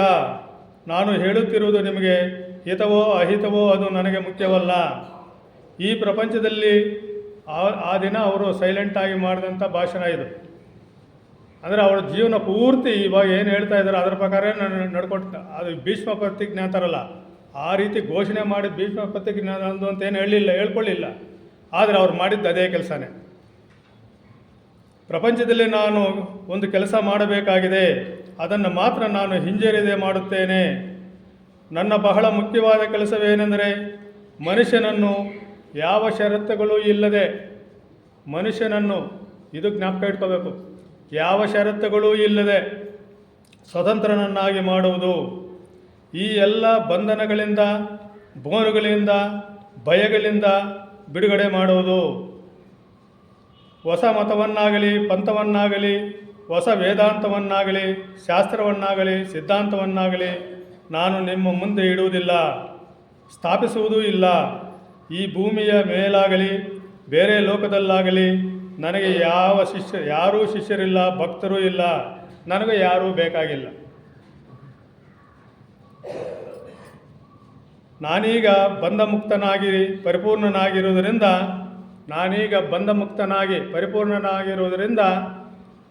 ನನ್ನನ್ನು ಅರ್ಥ ಮಾಡಿಕೊಳ್ಳಲು ಇಷ್ಟಪಡುವವರು ಕೂಡ ಸ್ವತಂತ್ರರಾಗಬೇಕು. ಪ್ರತಿಯೊಬ್ಬರೂ ಎಲ್ಲ ರೀತಿಯ ಭಯಗಳಿಂದ ಮುಕ್ತರಾಗಬೇಕು ಎಂದು ನಾನು ಬಯಸುತ್ತೇನೆ. ನಿಮಗೆಲ್ಲರಿಗೂ ಮುಕ್ತಿಗೆ ಕರೆದುಕೊಂಡು ಹೋಗುವ ಅಧಿಕಾರವಾಣಿ ಬೇಕು. ನಮ್ಗೆ ಯಾರಾದರೂ ಮುಕ್ತಿಗೆ ನಾನು ಕರ್ಕೊಂಡು ಹೋಗ್ತೀನಿ, ನಿನಗೆ ಆಶೀರ್ವಾದ ಮಾಡ್ತೀನಿ, ನಿನ್ನ ತಲೆ ಮೇಲೆ ಕೈ ಇಡ್ತೀನಿ, ನಿನ್ನನ್ನು ಇನ್ನೊಂದು ಲೋಕ ಕರ್ಕೊಂಡು ಅನುಭವಗಳನ್ನು ಕೊಡಿಸ್ತೀನಿ, ಇವೆಲ್ಲ ಹೇಳಿದರೆ ಯಾರಾದರೂ ಅದು ನಮಗೆ ಆಸೆ, ನಾವು ಒಂದು ಸಲ ಅನುಭವಿಸೋಣ ಅದನ್ನು ಅಂತ, ಆ ಸ್ಥಿತಿನಲ್ಲಿ ಹೋಗೋಣ. ಯಾರೋ ಒಬ್ಬರು ನಮ್ಮನ್ನು ಆ ಥರ ಸಹಾಯ ಮಾಡಿದರೆ ಎಷ್ಟು ಒಳ್ಳೆಯದು ಅಂತ. ಅಧಿಕಾರವಾಣಿ ಬೇಕು. ಬೇರೆ ಯಾರಾದರೂ ತಮ್ಮ ಯೋಗಶಕ್ತಿಯಿಂದ, ಆಧ್ಯಾತ್ಮ ಬಲದಿಂದ ನಿಮ್ಮನ್ನು ನಿತ್ಯ ಸತ್ಯದೆಡೆಗೆ, ಪರಮಾನಂದದ ರಾಜ್ಯಕ್ಕೆ ಕರೆದೊಯ್ಯುವರೆಂದು ನಂಬಿದ್ದರೆ ನಿಮ್ಮ ಇಡೀ ಜೀವಿತವೇ ಆ ನಂಬಿಕೆಯನ್ನು ಅವಲಂಬಿಸುತ್ತದೆ. ಮತ್ತು ಆ ಜೀವಿತ ಅಷ್ಟೇ, ಆ ಜೀವನ ಪೂರ್ತಿ ಅವರನ್ನೇ ನಂಬಿಕೊಂಡು, ಅವರಿಂದನೇ ಓಡಾಡಿಕೊಂಡು, ಅವ್ರು ಹೇಳಿದ್ದೇ ಕೇಳಿಕೊಂಡು, ಆ ರೀತಿಯೇ ನಮ್ಮ ಜೀವನ ಪೂರ್ತಿ ಅಲ್ಲೇ ಖತಮ್ ಆಗುತ್ತೆ. ಹೊರಗಿನ ಯಾವ ಮನುಷ್ಯನು ನಿಮ್ಮನ್ನು ಬಂಧನದಿಂದ ಬಿಡಿಸಿ ಸ್ವತಂತ್ರನಾಗಿ ಮಾಡಲಾರ. ಇದು ನನ್ನ ಖಚಿತವಾದ ಅಭಿಪ್ರಾಯ. ಎಂತಹ ವ್ಯವಸ್ಥಿತ ಆರಾಧನೆಯೂ ಮಾಡಲಾರದು, ಎಂತಹ ಸಂಘ ಸಂಸ್ಥೆಯೂ ಮಾಡಲಾರದು. ನಮ್ಮ ಅನುಕೂಲಕ್ಕೆ ಅನೇಕ ಯಂತ್ರಗಳನ್ನು ಉಪಯೋಗಿಸುತ್ತೇವೆ. ಅದನ್ನು ಗುಡಿಯಲ್ಲಿ ಇಟ್ಟು ಪೂಜಿಸುವಿರಾ? ನಮ್ಮ ಅನುಕೂಲಕ್ಕಾಗಿ ಅವರು ಟೇಪ್ ರೆಕಾರ್ಡ್ ಅಂತ ಉದಾಹರಣೆ ಕೊಟ್ಟಿದ್ದರು. ಅದೇ ಥರ ಎಲ್ಲ ಯಂತ್ರಗಳು ಆಗ್ಬೋದು. ಈಗ ನಾನು ಮಾತಾಡ್ತಾ ಇರೋದು ಇದು ಕೂಡ ಒಂದು ಯಂತ್ರನೇ. ಇದು ನನಗೆ ಉಪಯೋಗ ಆಗ್ತಾಯಿದೆ. ಹಿಂದೆ ಇರೋರಿಗೆಲ್ಲ ಕೇಳಿಸೋದಕ್ಕೆ ಇದು ಸಹಾಯ ಮಾಡ್ತಾಯಿದೆ. ಆ ಥರ ಸಹಾಯ ಮಾಡ್ತಾಯಿದೆ ಅಂತ ಹೇಳ್ಬಿಟ್ಟು ಇದನ್ನು ನಾನು ಗುಡಿಯಲ್ಲಿ ಎತ್ಕೊಂಡು ಹೋಗ್ಬಿಟ್ಟು ಪೂಜೆ ಮಾಡೋಕ್ಕಾಗುತ್ತಾ? ಮಾಡ್ತೀವಾ? ಆ ರೀತಿ ಯಾರಾದರೂ ಆಗಲಿ ನಮಗೆ ಒಂದು ನಿರ್ದೇಶನ ಕೊಟ್ಟರೆ ಅವರನ್ನು ಪೂಜೆ ಮಾಡೋ ಪದ್ಧತಿ ನಮ್ಮಲ್ಲಿ ಬಂದುಬಿಟ್ಟಿದೆ. ಯಾರಾದರೂ ನಮ್ಗೆ ಸಹಾಯ ಮಾಡಿದ್ರೆ ಅಥವಾ ಒಂದೇ ಹಿತನುಡಿಗಳ ನುಡಿದ್ರೆ ಅವ್ರನ್ನ ಆ ಹಿತನುಡಿಗಳು ಮರ್ತೋಗ್ತೀವಿ, ಅವ್ರನ್ನ ಪೂಜೆ ಮಾಡೋದು ಪ್ರಾರಂಭ ಮಾಡ್ಕೊಳ್ತೀವಿ. ಅದು ಸಲ್ಲದು ಅಂತ. ನಿಮ್ಮಲ್ಲಿ ಎಷ್ಟು ಸದಸ್ಯರಿದ್ದಾರೆ, ನಿಮಗೆ ಎಷ್ಟು ಮಂದಿ ಶಿಷ್ಯರಿದ್ದಾರೆ, ಅದರ ಮೇಲೆ ನೀವು ಹೇಳೋದು ಸತ್ಯವೋ ಅಸತ್ಯವೋ ಎಂದು ನಾವು ನಿರ್ಧಾರ ಮಾಡುತ್ತೇವೆ ಎಂದು ಪತ್ರಕರ್ತರು ನನ್ನನ್ನು ಪ್ರಶ್ನಿಸುತ್ತಾರೆ. ಅವರ ಎಡಿಟರ್ಸು ಪೇಪರ್ನವ್ರು ಬಂದು ಕೇಳ್ತಾರಂತೆ, ನಿಮ್ಮ ಶಿಷ್ಯರು ಎಷ್ಟು ಜನ ಇದ್ದಾರೆ, ಎಷ್ಟು ಜನ ಸದಸ್ಯರಿದ್ದಾರೆ ಅಂದರೆ ಅವ್ರಿಗೇನಂದರೆ ಜಾಸ್ತಿ ಜನ 1,00,000 ಜನ ಶಿಷ್ಯರಿದ್ದಾರೆ ಅಂದರೆ ಓ ನೀನು ಮಹಾನ್ ಗುರು ಅಂತ. ಯಾರು ಶಿಷ್ಯರು ನನಗೆ 10 ಜನ ಶಿಷ್ಯರಿದ್ದಾರೆ ಅಂದರೆ ಅದರ ಅರ್ಥ ಏನು? ಅಂದರೆ ನಿಮ್ಮ ಪ್ರಭಾವ ಏನೂ ಇಲ್ಲ ಅಂತ. ಅಂದರೆ ಎಷ್ಟು ಜನ ಶಿಷ್ಯರಿದ್ದಾರೆ ಅನ್ನೋದ್ರ ಮೇಲೆ ಅವ್ರು ತೀರ್ಮಾನ ತಗೊಳ್ಳೋದು. ಅವರು ಹೇಳ್ತಾ ಇರೋದು ಸತ್ಯವ ಅಸತ್ಯವ, ಶಿಷ್ಯರಿಗೆ ತಪ್ಪು ದಾರಿ ತೋರಿಸ್ತಾ ಇದ್ದಾರಾ, ನಿಜವಾದ ದಾರಿ ತೋರಿಸ್ತಾ ಇದ್ದಾರಾ, ಸ್ವತಂತ್ರನಾಗಿ ಮಾಡ್ತಾ ಇದ್ದಾರಾ, ಇವ್ಯಾವು ಅವ್ರಿಗೆ ಬೇಕಾಗಿಲ್ಲ. ಆ ರೀತಿ ವರದಿ ಮಾಡೋದಕ್ಕೆ ನನ್ನನ್ನು ಪ್ರಶ್ನೆ ಮಾಡ್ತಾ ಇದ್ದಾರೆ. ಎಷ್ಟು ಮಂದಿ ಇದ್ದಾರೆ ಎಂಬುದು ನನಗೆ ತಿಳಿಯದು, ನಾನು ಅದರ ಬಗ್ಗೆ ಗಮನನೇ ಕೊಟ್ಟಿಲ್ಲ. ಯಾರಾದರೂ ಒಬ್ಬರು ಬಂಧ ಮುಕ್ತನಾದರೆ ನನಗೆ ಸಾಕು. ಇಷ್ಟು ಜನ ಶಿಷ್ಯರಲ್ಲಿ ಯಾರಾದರೂ ಒಬ್ಬರು ಬಂಧ ಮುಕ್ತರಾದರೆ, ಈ ಬಂಧನಗಳಿಂದ ಬಿಡಿಸ್ಕೊಂಡ್ರೆ ಅದೇ ಸಾಕು. ಎ ಸಿಂಗಲ್ ಮ್ಯಾನ್ ಅವರು ಹೇಳೋದೇನೆಂದರೆ, ಒಬ್ಬ ಮನುಷ್ಯ ಈ ಬಂಧನಗಳಿಂದ ಮುಕ್ತನಾದರೆ ಸ್ಟಿಲ್ ಸೇವ್ಸ್ ದ ವರ್ಲ್ಡ್ ಅಂತಾರೆ. ಈ ಪ್ರಪಂಚವನ್ನು ಒಬ್ಬ ವ್ಯಕ್ತಿನೇ ಕಾಪಾಡಬಹುದು ಅಂತ. ಸಂಪೂರ್ಣವಾಗಿ ಬಿಡುಗಡೆ ಹೊಂದಿರತಕ್ಕಂಥ ವ್ಯಕ್ತಿ ಈ ಪ್ರಪಂಚವನ್ನು ಈಗಲೂ ಕಾಪಾಡಬಹುದು ಅಂತ ಹೇಳ್ತಾರೆ. ಸ್ವರ್ಗದ ಬೀಗದ ಕೈ ಕೇವಲ ಕೆಲವರ ಕೈಯಲ್ಲಿ ಮಾತ್ರವಿದೆ ಎಂದು ನೀವು ತಿಳಿದಿದ್ದೀರಿ. ಅದು ಯಾರ ಕೈಯಲ್ಲೂ ಇಲ್ಲ. ಅದನ್ನು ಇರಿಸಿಕೊಳ್ಳಲು ಯಾರಿಗೂ ಅಧಿಕಾರವಿಲ್ಲ. ಆ ಬೀಗದ ಕೈ ನಿಮ್ಮಲ್ಲಿಯೇ ಇದೆ. ನೀವೇ ಆ ಬೀಗದ ಕೈ. ನಾವೇ, ನಮ್ಮ ಮನಸ್ಸೇ ಆ ಬೀಗದ ಕೈ. ಬಂಧಕ್ಕೂ ಮೋಕ್ಷಕ್ಕೂ ಯಾವುದು ಕಾರಣ? ಮನಸ್ಸೇ. ಆ ಮನಸ್ಸೆಲ್ಲಿದೆ? ನಮ್ಮಲ್ಲಿದೆ. ಅದರ ಬೀಗದ ಕೈ ಯಾರ ಕೈಯಲ್ಲಿದೆ? ನಮ್ಮ ಕೈಯಲ್ಲಿ. ಅದನ್ನೇ ಹೇಳ್ತಾ ಇದ್ದಾರೆ ಇಲ್ಲಿ. ಆ ಬೀಗದ ಕೈ ನಿಮ್ಮಲ್ಲಿಯೇ ಇದೆ. ನೀವೇ ಆ ಬೀಗದ ಕೈ. ನಿಮ್ಮನ್ನು ನೀವು ಪರಿವರ್ತನೆ ಮಾಡಿಕೊಂಡಾಗ ಮಾತ್ರ ಆ ಸ್ವರ್ಗಲೋಕವನ್ನು ನೀವು ಪ್ರವೇಶಿಸಬಲ್ಲಿರಿ ಎಂದು ತಮ್ಮ ಭಾಷಣದಲ್ಲಿ ತಿಳಿಸಿದರು. ಅದರಂತೆ ಜಿಡ್ಡು ಕೃಷ್ಣಮೂರ್ತಿಯವರು ಮಾನವನ ಪರಿವರ್ತನೆಗಾಗಿ ಬೇಕಾದ ವಿಷಯಗಳನ್ನು ಚರ್ಚಿಸುತ್ತಾ, ಸಂವಾದ ಮಾಡುತ್ತಾ, ಉಪನ್ಯಾಸಗಳನ್ನು ನೀಡುತ್ತಾ, ಪುಸ್ತಕಗಳನ್ನು ಬರೆಯುತ್ತಾ, ಸಂಕಲನ ಮಾಡುತ್ತಾ ಮಾನವನನ್ನು ಬಂಧಮುಕ್ತಗೊಳಿಸಲು ತಮ್ಮ ಇಡೀ ಜೀವನವನ್ನು ಮುಡುಪಾಗಿಟ್ಟಿದ್ದರು. ಇದು ಅವರು ಮಾಡಿದಂತಹ ಕೆಲಸ ಜಗತ್ತಿಗೆ. ಆ ರೀತಿ ಆ ಥರ ವಿಚಾರಗಳಲ್ಲಿ ಸುಮಾರು ವಿಚಾರಗಳನ್ನು ಅವರು ತಮ್ಮೊಂದಿಗೆ ಹಂಚಿಕೊಂಡಿದ್ದಾರೆ. ಅಂದರೆ ಅವರ ಮುಖ್ಯವಾದಂತಹ ಬೋಧನೆ ಏನಂದರೆ, ಇಡೀ ನಮ್ಮ ಪ್ರಜ್ಞೆಯ ಕ್ಷೇತ್ರವನ್ನು ಜಾಲಾಡಿಬಿಟ್ಟಿದ್ದಾರೆ. ಮನಸ್ಸಿನ ಮಟ್ಟದ ಪ್ರಜ್ಞೆಯನ್ನು, ಮನಸ್ಸು ಕೆಲಸ ಮಾಡ್ತಾ ಇರ್ತಕ್ಕಂಥ ರೀತಿ ನೀತಿಗಳನ್ನು, ಅದು ಮಾಡ್ತಾ ಇರ್ತಕ್ಕಂಥ ವಂಚನೆಗಳನ್ನು, ಮೋಸಗಳನ್ನು, ಅದು ನಮಗೆ ಯಾವ ರೀತಿ ಸತ್ಯವಲ್ಲದೇ ಇದ್ದರೂ ಸತ್ಯ ಅಂತ ಬಿಂಬಿಸ್ತಾ ಇರತಕ್ಕಂಥ ಮನಸ್ಸಿನ ಚಟುವಟಿಕೆಗಳನ್ನು ಪೂರ್ತಿ ಜಾಲಾಡಿ ಅದನ್ನು ಅರ್ಥ ಮಾಡಿಕೊಂಡು ಅದನ್ನು ಮೌನಗೊಳಿಸಬೇಕು ಅನ್ನೋದು ಅವರ ಸಿದ್ಧಾಂತ. ಅದನ್ನು ಬಲವಂತ ಮಾಡಿ ಮೌನಗೊಳಿಸೋದಕ್ಕೆ ಸಾಧ್ಯ ಇಲ್ಲ. ಎಷ್ಟು ನಾವು ಮನಸ್ಸನ್ನು ಅದುಮುತ್ತೀವೋ ಅದು ಸ್ಪ್ರಿಂಗ್ ಥರ, ಎಷ್ಟು ನಾವು ಅದನ್ನು ಅದುಮುತ್ತೀವೋ ಅಷ್ಟು ಜೋರಾಗಿ ಅದನ್ನು ಸಿಡಿದು ಬರುತ್ತೆ ಮತ್ತು ನಮ್ಮನ್ನು ಇಕ್ಕಟ್ಟಿಗೆ ಸಿಲಿಸುತ್ತೆ. ಆದ್ದರಿಂದ ಅದನ್ನು ಮೌನಗೊಳಿಸಬೇಕಾದರೆ ಏಕೈಕ ಮಾರ್ಗ ಎಂದರೆ ಅದರ ಪ್ರಜ್ಞಾಕ್ಷೇತ್ರವನ್ನು ನಾವು ಅರ್ಥ ಮಾಡಿಕೊಳ್ಳೋದು. ಅದು ಯಾವ ರೀತಿ ಕೆಲಸ ಮಾಡುತ್ತೆ ಅನ್ನೋದನ್ನು ಅರ್ಥ ಮಾಡಿಕೊಳ್ಳೋದು. ಅರ್ಥ ಮಾಡಿಕೊಂಡಾಗ ಅದನ್ನು ಡಿಸಿಪ್ಲೈನ್ಗೆ ಒಳಪಡಿಸಬೇಕಾದಂಥ ಅವಶ್ಯಕತೆ ಇಲ್ಲ. ಡಿಸಿಪ್ಲೈನ್ ಅಂದರೆ ಅವರ ವ್ಯಾಖ್ಯಾನ ಏನು ಮಾಡ್ತಾರೆ ಅಂದರೆ, ಡಿಸಿಪಲ್ ಅನ್ನತಕ್ಕಂಥ ಶಬ್ದದಿಂದ ಡಿಸಿಪ್ಲೈನ್ ಬಂದಿದೆ ಅಂತ. ಡಿಸಿಪಲ್ ಅಂದರೆ ಏನು? ಶಿಷ್ಯನ ಕೆಲಸ ಏನು? ಶಿಸ್ತ. ಮತ್ತೆ ಶಿಸ್ತಿಗೆ ಹೋಗ್ತೀವಿ ನಾವು. ಡಿಸಿಪಲ್ ಅಂದರೆ ಕಲಿಯುವುದು ಅಂತ. ಡಿಸಿಪಲ್ ಅಂದರೆ ಅವನು ಕಲ್ತ್ಕೊಳ್ಳೋನು ಅಂತ. ಡಿಸಿಪ್ಲೈನ್ ಅಂದರೆ ಶಿಸ್ತು ಅಲ್ಲ. ಅದೇ ಶಿಸ್ತು ಅಂತ ಬಂದುಬಿಟ್ಟಿದೆ. ಆದರೆ ಶಿಸ್ತಿವರೆಗೂ ನಾವು ಕರ್ಕೊಂಡು ಹೋಗಬಾರ್ದು. ನಮ್ಮ ಮನಸ್ಸನ್ನು ಶಿಸ್ತಿಗೆ ಒಳಪಡಿಸಿದ್ರೆ ಆಗಲ್ಲ. ಡಿಸಿಪ್ಲಿನ್ ಕಲಿಯುವ ಮಟ್ಟದಲ್ಲಿ ಅದನ್ನು ಇಟ್ಟಿರಬೇಕು. ಕಲಿತುಕೊಳ್ಳುವ ಸ್ಥಿತಿನಲ್ಲಿ ಅದನ್ನು ಇರಬೇಕು. ಡಿಸಿಪ್ಲಿನ್ ಸ್ಥಿತಿನಲ್ಲಿ ಅದನ್ನು ಇಟ್ಟಿರಬೇಕು ಅನ್ನೋದು ಅವರ ಅಭಿಪ್ರಾಯ. ಕಲಿಯೋದು ಅದನ್ನು. ಅವರು 4-5 ವಿಚಾರಗಳನ್ನು, ಅನೇಕ ವಿಚಾರಗಳನ್ನು, ಅವ್ರ ಸ್ಟೇಟ್ಮೆಂಟ್ಸ್ ಇದೆ. ಅವ್ರ ಸ್ಟೇಟ್ಮೆಂಟ್ಸೇ ಒಂಥರ ನಮಗೆ ಬಾಣಗಳಿದ್ದಾಗೆ. ಅವರೇನು ಹೇಳ್ತಾರೆ, ಎಫರ್ಟ್ಲೆಸ್ ಎಫರ್ಟ್ ಅಂತ ಒಂದು ಮಾತನ್ನು ಹೇಳ್ತಾರೆ. ಅಂದರೆ ಎಫರ್ಟ್ಲೆಸ್ ಎಫರ್ಟ್ ಅಂದರೆ ಪ್ರಯತ್ನವಿಲ್ಲದ ಪ್ರಯತ್ನ ಇಲ್ಲ ಅಂತ ಹೇಳ್ತಾರೆ, ಮತ್ತು ಪ್ರಯತ್ನ ಅಂತ ಹೇಳ್ತಾರೆ. ಅಂದರೆ ಪ್ರಯತ್ನ ಎಲ್ಲಿರಬೇಕು, ಪ್ರಯತ್ನ ಇಲ್ಲದೆ ಎಲ್ಲಿರಬೇಕು ಅಂತ. ನಾನು ಅಲ್ಲಿಂದ ಇಲ್ಲಿ ಎದ್ದು ಬಂದೆ, ಅದಕ್ಕೇನಾಗಬೇಕು? ಪ್ರಯತ್ನ ಬೇಕಾ ಇಲ್ವಾ? ನಾನು ಇವಾಗ ಮಾತಾಡಬೇಕು, ಪ್ರಯತ್ನ ಪಡಬೇಕಾ ಇಲ್ವಾ? ನಾನು ಯೋಚನೆ ಮಾಡಬೇಕು, ಪ್ರಯತ್ನ ಮಾಡಬೇಕಾ ಇಲ್ವಾ? ಮಾಡಬೇಕು. ಆದರೆ ಮನಸ್ಸನ್ನು ಮೌನಗೊಳಿಸ್ಬೇಕಾದ್ರೆ ಪ್ರಯತ್ನ ಮಾಡಿದರೆ, ನಾನು ನಿದ್ದೆ ಮಾಡಬೇಕು, ಆಗ ಪ್ರಯತ್ನ ಮಾಡಿದರೆ ನಿದ್ದೆ ಬರುತ್ತಾ? ನಾನು ಎಷ್ಟೆಷ್ಟು ಪ್ರಯತ್ನ ಮಾಡ್ತೀನೋ ಅಷ್ಟೆಷ್ಟು ನನ್ನಿಂದ ನಿದ್ದೆ ದೂರ ಹೋಗ್ಬಿಡುತ್ತೆ. ಅಂದರೆ ಪ್ರಯತ್ನವಿಲ್ಲದ ಪ್ರಯತ್ನ ಅಂದರೆ ಅಲ್ಲಿ ಸಹಜವಾದ ಪ್ರಯತ್ನ ಇರುತ್ತೆ, ಆದರೆ ನನ್ನ ಪ್ರಯತ್ನ ಇರೋದಿಲ್ಲ. ಏನು ಪ್ರಯತ್ನ ನಡೀತಾ ಇದೆ ಅದಕ್ಕೆ ನಾನು ಒಡ್ಕೊಳ್ತೀನಿ. ಅದಕ್ಕೆ ಆಗ ಸರೆಂಡರ್ನೆಸ್ ಅಂತ ನಾವೇನು ಹೇಳ್ತೀವಿ, ಆ ಸ್ಥಿತಿನಲ್ಲಿ ಅದು ಪ್ರಯತ್ನ ನಡೆಯುತ್ತೆ. ವಿಶ್ವದಲ್ಲಿ ಪ್ರಯತ್ನ ನಡೀತಾ ಇದೆ. ಅದು ಯಾರಿಗಾದ್ರೂ ಹೇಳ್ಕೊಳ್ತಾ ಇದೆಯಾ? ಒಂದು ಹೂ ಅರಳಬೇಕಾದ್ರೆ ಪ್ರಯತ್ನ ಇದೆ. ಅಂದರೆ ಅದು ನಾನು ಅರಳಬೇಕು ಅನ್ನತಕ್ಕಂಥ ಉದ್ದೇಶ ಇಲ್ಲ ಅದರಲ್ಲಿ, ಆದರೆ ಅದು ಪ್ರಯತ್ನ ಇದೆ, ಅರಳ್ಕೊಳ್ಳುತ್ತೆ, ಅದು ಪ್ರಯತ್ನನೇ. ಆದರೆ ನಾನು ಅರಳಬೇಕು ಅನ್ನತಕ್ಕಂಥ ಉದ್ದೇಶ ಅದಕ್ಕಿಲ್ಲ. ಅಂದರೆ ಉದ್ದೇಶಪೂರ್ವಕವಾದಂತಹ ಒಂದು ಪ್ರಯತ್ನ ಅಲ್ಲಿಲ್ಲ, ಆದರೂ ಪ್ರಯತ್ನ ಇದೆ. ಅಂಥ ಒಂದು ಪ್ರಯತ್ನದ ಬಗ್ಗೆ ಅವರು ಪ್ರಸ್ತಾಪ ಮಾಡ್ತಾರೆ. ನಮ್ಮ ಜೀವನ ಪೂರ್ತಿ ಪ್ರಯತ್ನ, ಹೆಣಗಾಟ, ಫಲಿತಾಂಶ. ಅಂದರೆ ಪ್ರಯತ್ನ ಮಾಡೋದು, ಅದಕ್ಕೋಸ್ಕರ ಹೆಣಗಾಟ ಮಾಡೋದು, ಅದರಿಂದ ಒಂದು ರಿಸಲ್ಟ್ ಪಡೆಯೋದು. ಇದು ನಮ್ಮ ಜೀವನದ, ಸ್ಥೂಲ ಜೀವನದ ಒಂದು ಚಕ್ರ ಇದು. ಅಂದರೆ ಪ್ರತಿಯೊಂದು ಕೂಡ ನಾವೇನಾದರೂ ಪಡಿಬೇಕಾದ್ರೆ ಪ್ರಯತ್ನದ ಮೂಲಕನೇ ಪಡಿಬೇಕು. ಇದು ನಿಯಮ.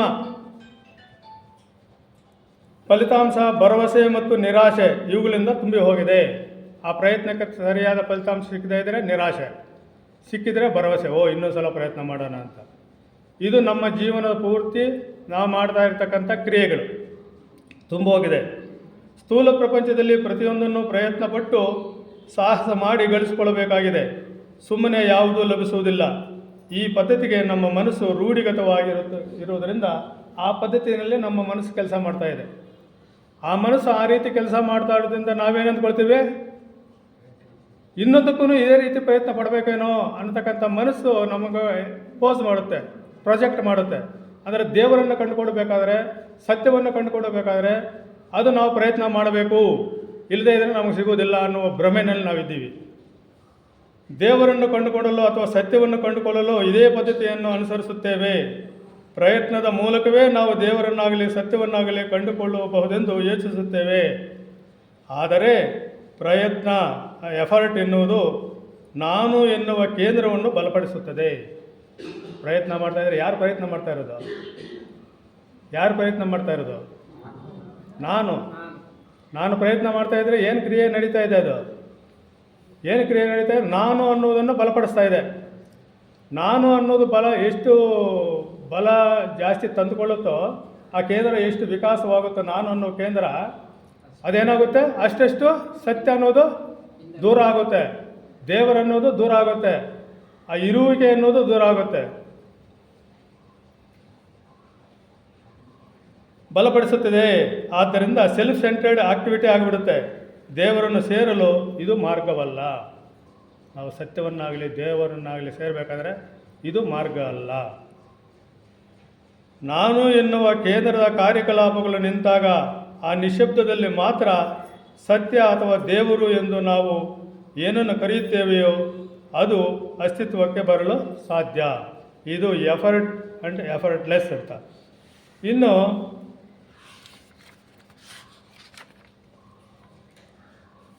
Choiceless awareness and constant awareness ಅಂತ. ನಮಗೆಲ್ಲ ಅವೇರ್ನೆಸ್ ಇದೆಯಾ? ಇದೆ. ಯಾವುದ್ರ ಬಗ್ಗೆ? ನಮ್ಮ ಫ್ಯೂಚರ್ ಬಗ್ಗೆ ನಮಗೆ ಅವೇರ್ನೆಸ್ ಇದೆ. ಅಂದರೆ ಯೋಚನೆ ಮಾಡ್ತೀವಿ, ಪ್ರೊಜೆಕ್ಟ್ ಮಾಡ್ತೀವಿ, ಹೆಂಗಾಗಬೇಕು ಅನ್ನೋದ್ರ ಬಗ್ಗೆ ಅವೇರ್ನೆಸ್ ಇದೆ. ಅಂದರೆ ಒಬ್ಬೊಬ್ರದ್ದು ಕೂಡ ಒಂದೊಂದು ಫ್ಯೂಚರ್ ಇದೆ, ಒಬ್ಬೊಬ್ರಿಗೂ ಕೂಡ ಒಂದೊಂದು ಅವೇರ್ನೆಸ್ ಇದೆ. ಅಂದರೆ ನಮ್ಮ ಕಾರ್ಯಕ್ಷೇತ್ರದಲ್ಲಿ ನಾವು ಸಕ್ಸಸ್ ಆಗಬೇಕು, ನಾವು ಮುಂದೆ ಬರಬೇಕು ಅನ್ನತಕ್ಕಂಥ ಅವೇರ್ನೆಸ್ ನಮಗೆ ಇದೆ, ಪ್ರಜ್ಞೆ ನಮಗಿದೆ. ನಾನು ಒಂದಿನ ಅಲ್ಲ, ಸುಮಾರು ಸಲ ನಾನು ಅಬ್ಸರ್ವ್ ಮಾಡಿದ್ದೀನಿ. ಚಿಂತಾಮಣಿಯಲ್ಲಿ ನಾವು ಅಂಗಡಿಗೆ ಬೇಕಾದಂಥ, ನಮ್ಮ ಮನೆಗೆ ಬೇಕಾದಂಥ ದಿನಸುಗಳನ್ನು ತರೋದಕ್ಕೆ ಒಂದು ಅಂಗಡಿಗೆ ಹೋಗ್ತಾಯಿದ್ವಿ. ಅಲ್ಲಿ ಒಬ್ಬ ಯುವಕ ಕೂತ್ಕೊಳ್ತಾ ಇದ್ದ ಮುಂದೆ ವ್ಯಾಪಾರ ಮಾಡೋದಕ್ಕೆ. ಎಷ್ಟು ಅಲರ್ಟ್ ಆಗಿರ್ತಾ ಇದ್ದಂದರೆ, ನಾವು 5 ಜನ ನಿಂತ್ಕೊಂಡಿದ್ರು, 5-6 ಜನಕ್ಕೂ ಆನ್ಸರ್ ಮಾಡ್ತಾಯಿದ್ದ. ಮತ್ತು ಅವರ ಕೈ ಕೆಳಗಡೆ 2-3 ಹುಡುಗರು ಕೆಲಸ ಮಾಡ್ತಾಯಿದ್ರು. ಏನಾದರೂ ಒಳಗಡೆಗೆ ಹೋಗಿ ಎತ್ಕೊಂಡು ಬಾ ಅಂದರೆ ಅವ್ರನ್ನ ಎತ್ಕೊಂಡು ಬರ್ತಕ್ಕಂಥ ಕೆಲಸ ಅವ್ರು ಮಾಡ್ತಾಯಿದ್ರು. ಅವನು ಹೋಗಿ ಒಳಗಡೆಗೆ ಏನಾದರೂ ಡಬ್ಬ ಮುಟ್ಟಿದರೆ ಆ ಶಬ್ದ ಎಲ್ಲಿ ಕೇಳಿಸಿದ್ರೆ ಅದರಲ್ಲ ಇದರಲ್ಲಿರೋದು ಅಂತ ಹೇಳೋನು, ಇಲ್ಲಿಂದಲೇ ನೋಡ್ತಾ ಇಲ್ಲ, ಅಷ್ಟು ಅಲರ್ಟ್ ಆಗಿದ್ದ. ಆ ರೀತಿ ಅಲರ್ಟ್ನೆಸ್ಸು ನಮ್ಮ ತಾಯಂದಿರಿಗೂ ಇಳುತ್ತೆ. ಅದೇನು ಅಪೂರ್ವ ಅಲ್ಲ. ತಾಯಂದ್ರಿಗೆ ಅವ್ರ ಮಗು ಎಲ್ಲಾದರೂ ಅಡುಗೆ ಮನೆಯಲ್ಲಿ ಅಡುಗೆ ಮಾಡ್ತಾಯಿದ್ರೆ, ಮಗು ಎಲ್ಲಾದರೂ ರೂಮ್ನಲ್ಲಿ ಏನಾದರೂ ಶಬ್ದ ಮಾಡಿದರೆ ಅಲ್ಲಿ ಎಲ್ಲಿ ಇದೆ, ಏನು ಮಾಡ್ತಾಯಿದೆ ಅನ್ನೋದು ತಾಯಿಗೆ ಗೊತ್ತಾಗ್ಬಿಡುತ್ತೆ, ಅವೇರ್ನೆಸ್. ಅಷ್ಟು ಜಾಗರೂಕತೆಯಿಂದ ಆವಾಗ ಪ್ರಜ್ಞೆ ಕೆಲಸ ಮಾಡುತ್ತೆ. ಆದರೆ ಇಷ್ಟು ಜಾಗರೂಕತೆಯಿಂದ ಇದ್ರೂ ಕೂಡ ಆ ಅವೇರ್ನೆಸ್ಸನ್ನು ನಾವೇನಂತ ಕರಿತೀವಿ? ಆ ತಾಯಿಗೆ ತನ್ನ ಮಗು ಬಗ್ಗೆ ಇರ್ತಕ್ಕಂಥ ಅವೇರ್ನೆಸ್ಸು ಬೇರೆ ವಿಷಯಗಳ ಬಗ್ಗೆ ಇರುವುದಿಲ್ಲ. ಅಂದರೆ ಅದನ್ನೇನಂತ ಕರಿತೀವಿ? ಚಾಯ್ಸ್ಲೆಸ್ ಅಲ್ಲ, ಅದು ಚಾಯ್ಸ್ ಅವೇರ್ನೆಸ್. ಅಂದರೆ ಆ ವ್ಯಕ್ತಿಗೆ, ಅಂಗಡಿಯಲ್ಲಿ ಕೊಟ್ಟಿರ್ತಕ್ಕಂಥ ವ್ಯಕ್ತಿಗೆ ಅಲ್ಲಿ ಆಗ್ತಾ ಇರ್ತಕ್ಕಂಥ ಅವೇರ್ನೆಸ್ ಇದೆ, ಅಷ್ಟೆಲ್ಲ ಗಮನಿಸ್ತಕ್ಕಂಥ ಶಕ್ತಿ, ಅಷ್ಟೆಲ್ಲವನ್ನು ವ್ಯವಹಾರ. ಅಂದರೆ ನಾನು ಅಂದ್ಕೊಳ್ಳೋದು ಆತನಿಗೆ ನಾವೆಲ್ಲ ಮಾಡುವ ಸಾಮಾನ್ಯವಾದ ಧ್ಯಾನಕ್ಕಿಂತ ಆತನ ಅಲ್ಲಿ ಇಟ್ಟಿರ್ತಕ್ಕಂಥ ಧ್ಯಾನ ಶ್ರೇಷ್ಠವಾಗಿದ್ದು ಅಂತ ನನಗನ್ನಿಸ್ತು.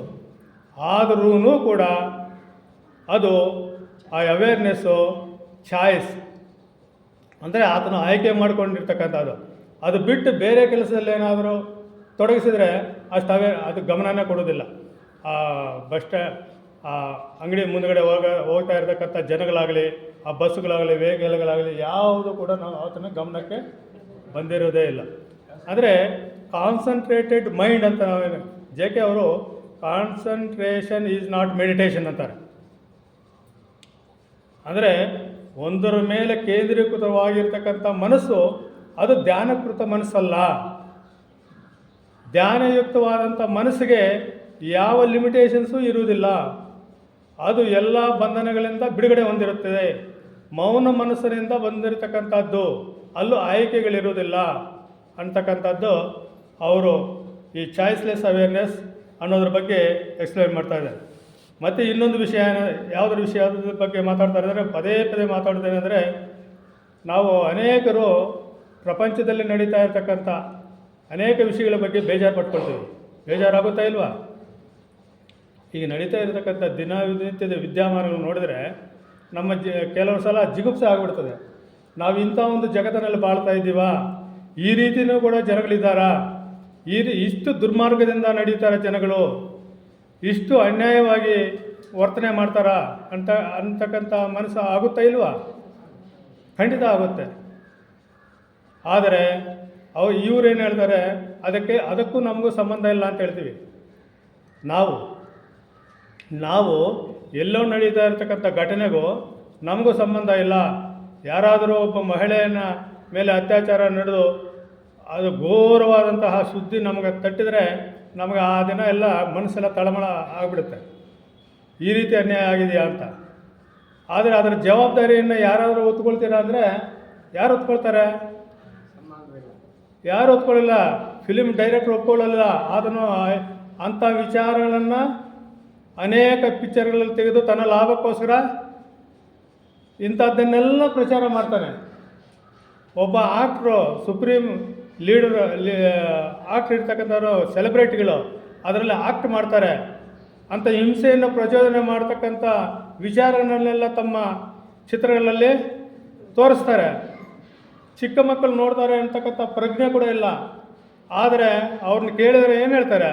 ಇದು ಅಭಿವ್ಯಕ್ತಿ ಸ್ವಾತಂತ್ರ್ಯ, ಅಂದರೆ ನನ್ನ ಅಭಿಪ್ರಾಯಗಳನ್ನು ವ್ಯಕ್ತಪಡಿಸ್ತಕ್ಕಂಥ ಸ್ವಾತಂತ್ರ್ಯ ನಾನು ಹೊಂದಿದ್ದೀನಿ ಅಂತ ಹೇಳ್ತಾರೆ ಹೊರತು ನಿನ್ನ ಸ್ವತಂತ್ರದ ಹಿಂದೆ ಜವಾಬ್ದಾರಿ ಏನು ನಿಂದು ಅಂದರೆ ಅವ್ರ ಹತ್ರ ಉತ್ತರ ಇರೋದಿಲ್ಲ. ಅಂದರೆ ಅವನಿಗೆ ಜವಾಬ್ದಾರಿ ಬೇಕಾಗಿಲ್ಲ.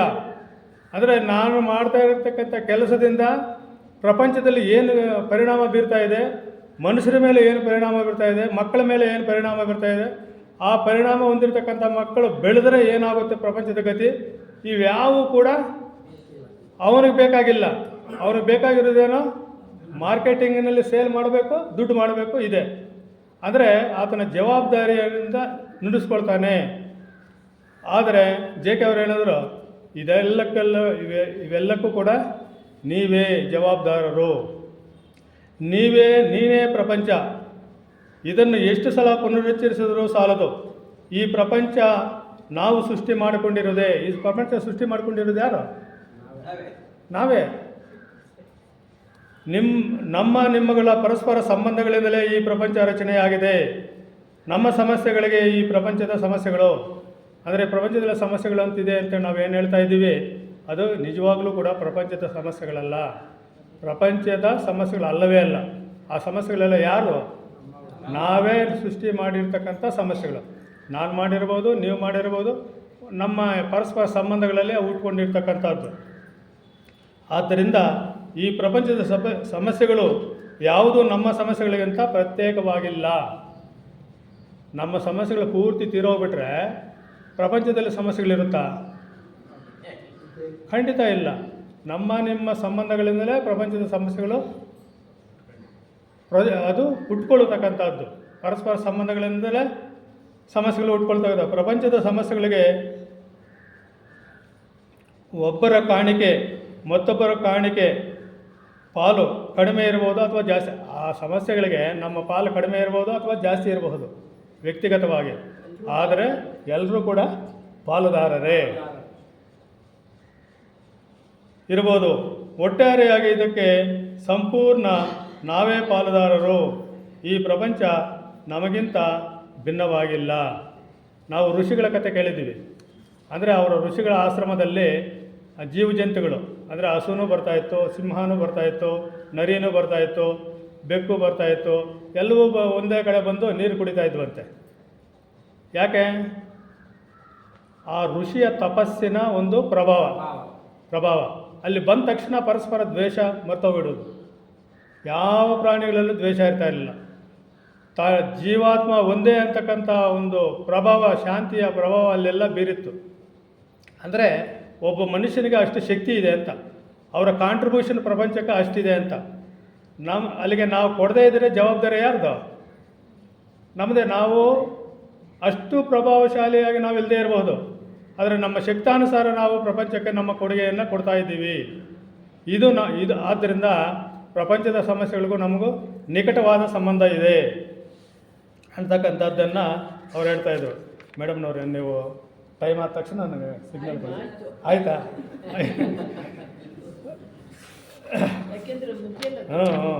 ಹೌದು. ಇದು ಲಾಸ್ಟಲ್ಲಿ 5 ನಿಮಿಷ, ಇನ್ನು 3 ನಿಮಿಷ ಅಷ್ಟೇ. ಅವರ ಕಂಡೀಷನ್ ಮೈಂಡ್ ಅಂತ. ಈಗ ನಾವು ಒಂದು ಚಿಕ್ಕ ಪ್ರಯೋಗ ಮಾಡಿಬಿಡೋಣ ಇಲ್ಲಿ. ನಾವೆಲ್ಲರೂ ಕೂಡ ನಮ್ಮ ಅನುಭವಕ್ಕೂ ಬರುತ್ತೆ. ಕಂಡೀಷನ್ ಅಂದರೆ ಏನು ಅಂತ ನಮ್ಗೆ ಅರ್ಥ ಆಗಬೇಕು ಮೊದಲನೇದು. ಆಮೇಲೆ ಮೈಂಡ್ ಕಂಡೀಷನ್ ಅದಂತ ಮಾಡೋಣ. ಇದು ಚಿಕ್ಕ ಪ್ರಯೋಗ ಅಷ್ಟೇ, ದೊಡ್ಡದೇನಲ್ಲ. ಯಾರು ನಾನು ಮಾಡ್ತೇನೆ. ಹೆಚ್ಚಿಗೆ ಪ್ರಯೋಗ ಬಲವಂತ ಮಾಡಬೇಕಾದಂಥ ಅವಶ್ಯಕತೆ ಇಲ್ಲ. ಹೆಚ್ಚಿಗೆ ಸ್ಟ್ರೆಚ್ ಮಾಡಬೇಕಂತ ಅವಶ್ಯಕತೆ ಇಲ್ಲ. ಮೊದಲೇ ನನಗೆ ಬಲಗೈಯನ್ನು ಮೇಲಕ್ಕೆ ಎತ್ತೀನಿ, ಹಿಂದುಗಡೆ ಇಟ್ಕೊಳ್ತೀನಿ, ಎಡಗೈಯನ್ನು ಮೇಲಕ್ಕೆ ಎತ್ಕೊಳ್ತೀನಿ, ಈ ರೀತಿ ಇಟ್ಕೊಳ್ತೀನಿ. ಎಷ್ಟು ಅಂತರ ಇದೆ ಅಂತ ಗಮನಿಸ್ತೀನಿ ನಾನು. ಎಷ್ಟು ಅಂತರ ಇದೆ ಅಂತ ಗಮನಿಸ್ತೀನಿ. ಮತ್ತು ಈ ಕೈ ಬಲಗೈಯನ್ನು ಕೆಳಗಡೆ ಇಳಿಸ್ತೇನೆ, ಎಡಗೈಯನ್ನು ಮೇಲ್ಗಡೆ ಎತ್ತೀನಿ, ಈ ರೀತಿ ಇಟ್ಕೊಳ್ತೀನಿ. ಎಷ್ಟು ಅಂತರ ಇದೆ ಅಂತ ಗಮನಿಸ್ತೀವಿ. ಆ ರೀತಿ ನೀವೆಲ್ಲರೂ ಕೂಡ ಒಂದು ನಿಮಿಷ ಬಲಗೈ ಮೇಲೆ ಕೆತ್ತಿ, ಎಲ್ಲರೂ ಹಿಂದುಗಡೆಗೆ ಇಟ್ಕೊಳ್ಳಿ. ಎಡಗೈ ಕೆಳಗಡೆಯಿಂದ ಮುಟ್ಟೋದಕ್ಕೆ, ಬಲಗೈಯನ್ನು ಮುಟ್ಟೋದಕ್ಕೆ ಪ್ರಯತ್ನ ಮಾಡಿ. ಜಾಸ್ತಿ ಬಲವಂತ ಮಾಡಬೇಡಿ, ಮತ್ತೆ ಅಲ್ಲೇ ಸಿಕ್ಕಾಕೊಂಡು ಬಿಡುತ್ತೆ, ವಾಡಿಕೆ ಇಲ್ದಿರ. ಈಗ ಅಂತರ ಎಷ್ಟು ಅಂತರದಲ್ಲಿದೆ ಅಂತ ಗಮನಿಸ್ಕೊಳ್ಳಿ. ಈಗ ಬಲಗೈ ಮೇಲೆ ಕೆತ್ತಿದ್ದೀರಲ್ವಾ, ಬಲಗೈ ಮೇಲೆ ಕೆತ್ತಿದ್ದೀರ, ಇವಾಗ ಇಳಿಸ್ಬಿಡಿ. ಇವಾಗ ಎಡಗೈ ಮೇಲೆ ಕೆತ್ತಿ, ಬಲಗೈ ಕೆಳಗಡೆಯಿಂದ ಮುಟ್ಟಿ. ಎಷ್ಟು ಅಂತರದಲ್ಲಿದೆ ಅಂತ ನೋಡಿ. ಜಾಸ್ತಿ ಇದೆಯಾ? ಯಾಕೆ ಜಾಸ್ತಿ? ಅದು ಎರಡು ನಮ್ಮ ದೇಹ ಬ್ಯಾಲೆನ್ಸ್ ಆಗಿದ್ದರೆ ಒಂದೇ ಥರ ಇರಬೇಕಾಗಿತ್ತು.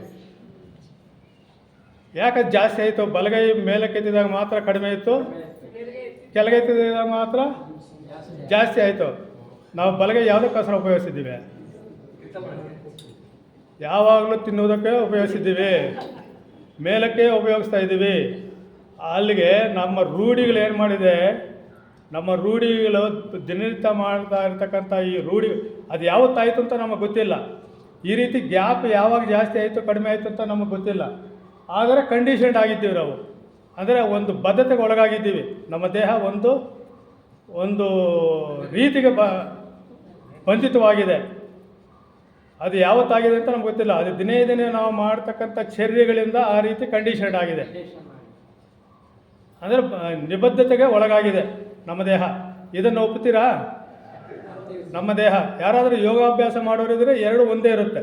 ಅವ್ರು ಯಾಕಂದರೆ ದಿನಾಗಲೂ ಸ್ಟ್ರೆಚ್ ಮಾಡ್ತಾರೆ. ಅದನ್ನು ಯೋಗಾಭ್ಯಾಸದಲ್ಲಿ ತೊಡಗಿಸ್ಕೊಂಡಿರೋರಿಗೆ ಅಂಥ ವ್ಯತ್ಯಾಸ ಕಾಣಿಸೋದಿಲ್ಲ, ನಮಗೆ ಕಾಣಿಸ್ತಾ ಇದೆ.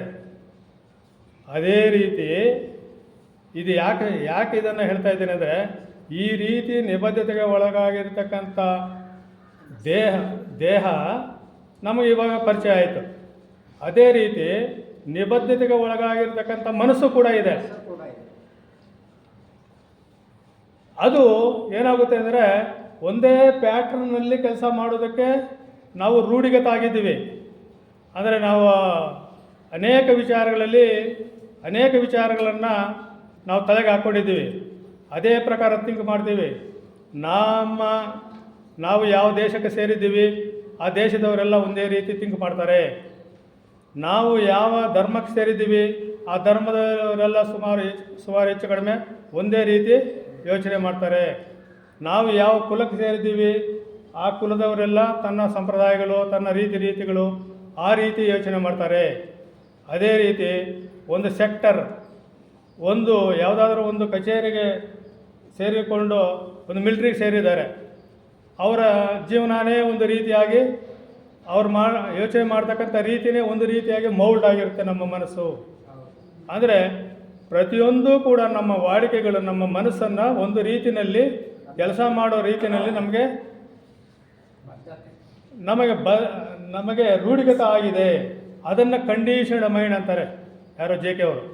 ಫ್ರೀ ಮೈಂಡ್ ಅಲ್ಲ, ಅಂದರೆ ಫ್ರೀ ಅಂದರೆ ಮುಕ್ತವಾದ ಮನಸ್ಸಲ್ಲ, ಅದು ಬದ್ಧತೆಗೆ ಒಳಗಾಗಿರ್ತಕ್ಕಂಥ ಮನಸ್ಸು. ಇದನ್ನು as I said, the present mind, the conscious as well as unconscious is the outcome of the past.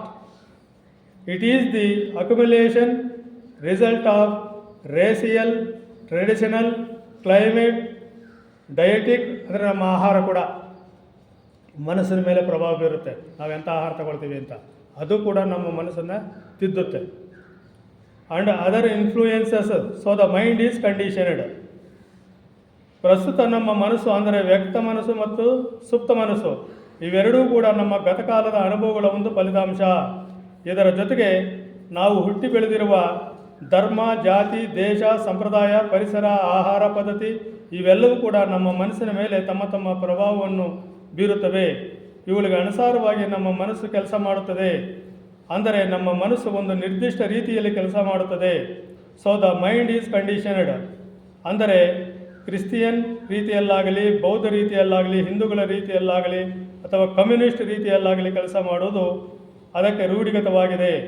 ಇದರ ಪರಿಣಾಮವೇನೆಂದರೆ, ಅದು ತಾನು ಅನುಸರಿಸಿದ ಪದ್ಧತಿಯನ್ನು ನಿಜವೆಂದು ನಂಬುತ್ತದೆ, ಅನುಸರಿಸುತ್ತೆ, ಮತ್ತು ಇದೇ ಸತ್ಯ ಅಂತ ಪ್ರೊಜೆಕ್ಟ್ ಮಾಡುತ್ತೆ ಮನಸ್ಸು. ಇದೇ ನಿಜ ಅನಿಸುತ್ತೆ. ರೂಢಿಗತ ಮನಸ್ಸು ತನಗೆ ಗೊತ್ತಿರುವ ತಾನು ನಿಜವೆಂದು ನಂಬಿರುವ ಈ ರೂಢಿಗತ ಮನಸ್ಸು ಬಿಡುಗಡೆ ಹೊಂದಲು ಸಾಧ್ಯವೇ? ಅದು ನಮ್ಮ ಮುಂದೆ ಇರುವ ಟಾರ್ಗೆಟ್ ಏನೋ ಆ ರೂಢಿಗತವಾದ ಮನಸ್ಸನ್ನು ಬಿಡುಗಡೆ ಮಾಡುವುದೇ ಜೆ ಕೃಷ್ಣಮೂರ್ತಿಯವರ ಬೋಧನೆಗಳ ಸಾರ. ಆ ಗತಕಾಲದ ಮಾನಸಿಕ ಸಂಗ್ರಹಗಳಿಂದ ಹೊರಬರಲು ಬಿಡುಗಡೆ ಹೊಂದಲು ಸಾಧ್ಯವೇ ಅಂತ ನಮ್ಮನ್ನು ಪ್ರಶ್ನೆ ಮಾಡ್ತಾರೆ. ಈ ಪ್ರಶ್ನೆ ನಮ್ಮನ್ನು ಎಲ್ಲಿವರೆಗೂ ಬೇಕಾದರೂ ಕರ್ಕೊಂಡು ಹೋಗ್ಬೋದು. ಈ ರೀತಿಯಾದಂಥ ಉತ್ಕೃಷ್ಟ ಬೋಧನೆಗಳನ್ನು ಮಾಡಿರ್ತಕ್ಕಂಥ ಜಿಡ್ಡು ಕೃಷ್ಣಮೂರ್ತಿಯವರ ವಿಚಾರಧಾರೆಯನ್ನು ತಮ್ಮ ಮುಂದೆ ಹಂಚಿಕೊಳ್ಳಲು ಅವಕಾಶ ಮಾಡಿಕೊಡ್ತಕ್ಕಂಥ ಹಿರಿಯ ಸಹೋದರಿಯರಿಗೆ ಮತ್ತು ತಮ್ಮೆಲ್ಲರಿಗೂ ಕೂಡ ವಂದನೆಗಳನ್ನು ಅರ್ಪಿಸುತ್ತಾ ಮಾತುಗಳು ಮುಗಿಸ್ತೀನಿ.